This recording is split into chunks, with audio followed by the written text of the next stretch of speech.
Kabaddi match के दौरान एक बड़ा हादसा हो जाता है। करंट लगने से 3 लोगों की मौत हो जाती है और 3 लोग जो गंभीर घायल हो गए हैं। घायलों को अस्पताल में भर्ती करवाया गया। रावसवाही गांव में ये दर्दनाक घटना घटती है। एक बड़ा हादसा होता है। तूफान के चलते बिजली तार टेंट से टकराया। बिजली तार से मैदान में लगे टेंट में करंट फैला। बड़ेराजपुर ब्लॉक के ग्राम रावसवाही की ये घटना बताई जा रही है।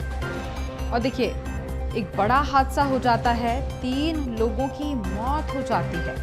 वहीं 3 लोग जिनकी हालत बेहद ही गंभीर बताई जा रही है। करंट की चपेट में आने के चलते जिनका अस्पताल में इलाज चल रहा है।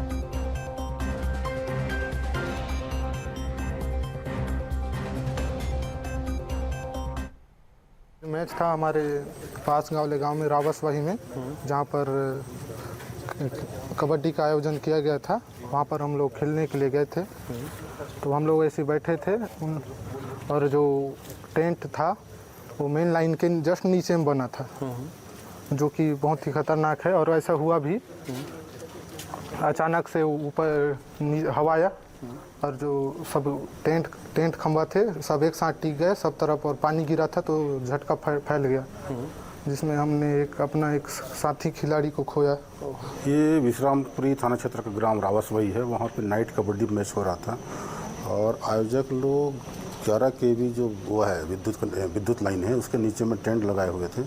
लोगों का कहना है कि आंधी तूफान खूब चला है, जिससे टेंट काफ़ी उड़ गया और विद्युत लाइन के संपर्क में आ गया, जिससे करंट प्रवाहित होने से 6 लोग उसमें चपेट में आ गए थे।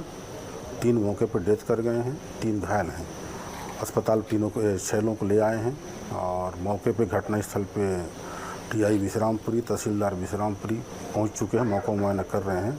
मैं हॉस्पिटल में आकर के यहाँ व्यवस्था देख रहा हूँ। ग्राम रावसवाही जो हमारे विश्रामपुरी ब्लॉक का ग्राम है, वहाँ पर कबड्डी मैच का आयोजन किया गया था। तो कबड्डी मैच के आयोजन के दौरान कुछ करंट के संपर्क में आने में, करंट की चपेट में आने से कुछ घायल हुए हैं, जिनको वर्तमान में सामुदायिक स्वास्थ्य केंद्र अस्पताल विश्रामपुरी लेके आया गया था, जिसमें 6 लोग को लाया गया है। 6 लोग में से 3 लोग जो लाए गए वो मृत थे। उनको ब्रॉड डेड डिक्लेयर कर दिया गया यहाँ विश्रामपुरी में, और 3 लोग का उपचार जारी है, जिसमें से 2 गंभीर हैं।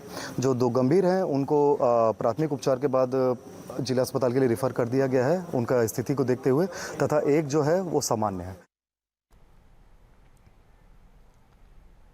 जो ये बड़ा हादसा हुआ है, देखिए नाइट मैच चल रहा था और इसी के चलते कई ऐसे सवाल जो BSTV की ओर से पूछे जा रहे हैं। कोंडागांव हादसे का जिम्मेदार कौन है? देखिए, एक बड़ा हादसा होता है, 3 लोगों की मौत हो जाती है। कौन इसका जिम्मेदार है? कबड्डी प्रतियोगिता के आयोजकों पर सवाल क्यों नहीं उठ रहे हैं? खेल मैदान पर सुरक्षा का ख्याल क्यों नहीं रखा गया? बिजली के खंभे और तारों से चिपकाकर के टेंट क्यों लगाया गया था? क्या प्रशासन से कबड्डी मैच आयोजन की अनुमति ली गई थी? घटना को लेकर परिजनों और लोगों ने भी कई ऐसे सवाल उठाए हैं। आयोजन में सुरक्षा व्यवस्था पर ध्यान क्यों नहीं रखा गया? आयोजकों और जिम्मेदारों पर कार्रवाई की मांग भी की जा रही है। देखिए, मांग लगातार की जा रही है, कार्रवाई होना चाहिए, क्योंकि किसी ना किसी की ये बड़ी लापरवाही है और उसी के चलते ये बड़ा हादसा हुआ है। 3 लोगों की मौत हो जाना और उसके बाद 3 लोग जिनकी हालत काफी गंभीर बताई जा रही है। इतने बड़े हादसे का जिम्मेदार कौन है? किसकी ये बड़ी लापरवाही थी? टेंट लगाया गया और बिजली का तार उससे टकरा जाता है, उसके बाद उस पूरे एरिया में करंट फैल जाता है। देखिए, ये किसी ना किसी की बड़ी लापरवाही है और इसी के चलते इसको लेकर अगर कहा जाए तो सुरक्षा को लेकर भी कोई इंतजाम नहीं किए गए। किसी ने इस और ध्यान नहीं दिया। सुरक्षा व्यवस्था पर किसी का ध्यान नहीं गया। आयोजकों और जिम्मेदारों पर कार्रवाई होना चाहिए।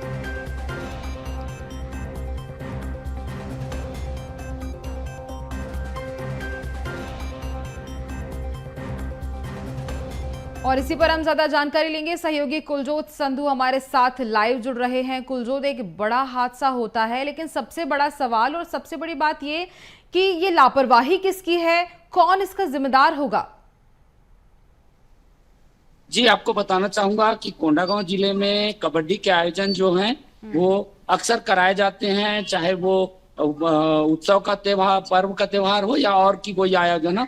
और ये सबसे बड़ा विषय है कि 11 केबी के नीचे आयोजन कराने के दौरान पंडाल भी लगाया जाता है और पंडाल लगाने के पश्चात हवा का झोंका आता है और पंडाल तार से टच हो जाता है, जिसके कारण ये सारा हादसा हो जाता है। 3 युवक की मौत हो जाती है, 3 घायल हो जाते हैं। जिम्मेदारों पर कार्रवाई होनी अति आवश्यक है, क्योंकि अक्सर देखा गया है कार्यक्रमों के दौरान, चाहे वो खेल के आयोजन हो या कोई भी उत्सव हो, कार्यक्रम के दौरान हादसे होते हैं, पर जिम्मेदार पर कार्रवाई नहीं होने के वजह से लगातार जो है आयोजन और उत्सव जो है मनाए जाते हैं। जी देखिए, इतनी बड़ी कहा जाए तो इतने बड़े स्तर पर ये कार्यक्रम का आयोजन किया गया, लोगों की भीड़ भी इकट्ठा हुई होगी, सुरक्षा को लेकर भी कोई इंतजाम नहीं किए गए। अगर किए गए होते तो शायद ये बड़ा हादसा होने से टल जाता। कुलजोत जी, आपको बताना चाहूंगा कि अभी तक पुलिस ने कोई विज्ञप्ति जारी नहीं की है और जानकारी भी साझा नहीं की है कि इसको लेकर, खेल को लेकर कोई आयोजन के लिए क्या आवेदन दिया गया था या एसडीएम कार्यालय में या तहसील कार्यालय में। स्पष्ट तौर पर नहीं हो पाया है कोई भी। पुलिस ने देर रात तक वहां विवेचना की है। अब पुलिस क्या बयान देती है, और आयोजन समिति के द्वारा भी कोई बयान अभी तक जारी नहीं किया गया है कि किस कारण से यह हादसा हुआ और कैसे आयोजन कराए गए थे। बड़ा विषय यह भी है कि एक गरांजीडीह के युवा है, 25 वर्षीय युवा, जो खिलाड़ी था, टीम का लीडर था, उसकी भी मौत हो जाती है। तो मौत के कारण जो है स्पष्ट तौर पर दिख रहे हैं कि लापरवाही है, पर जिम्मेदारों पर कार्रवाई होना भी अति आवश्यक है। जी बिल्कुल, बहुत जरूरी है, क्योंकि ये किसी ना किसी की बड़ी लापरवाही है और जांच पड़ताल भी सही तरीके से होना चाहिए। कुलजोत, तमाम जानकारी के लिए बहुत धन्यवाद आपका।